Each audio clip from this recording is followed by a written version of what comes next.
দাঁড়াও দাঁড়াও এটাই তো মজা তোমার একটা আমার কাছে তোমার একটা কিন্তু আমাকে তো আমরা বেশি আমাকে উঁচু কাছে মেসেজ আসলে তুলে দিয়েছি আমরা তো করে আছি তাহলে আমার আজকে যদি আমার বাবা থাকতো তাহলে কিন্তু আমাকে একটু পাঠাইতো আমি তো ওটা ঠিক কথা কাকা ওইদিকে ঘুরতেছে কি করবে কাকা হয়তো না মানে বলতে আসলো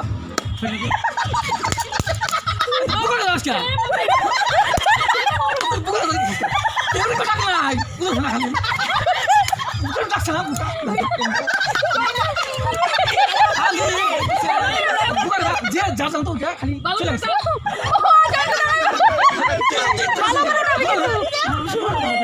সামনে গো কেউ ডাকে নাই তো সামনে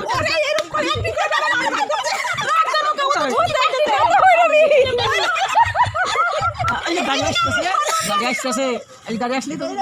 ঠিক আছে তাহলে তোকে বোঝাইতে যা তো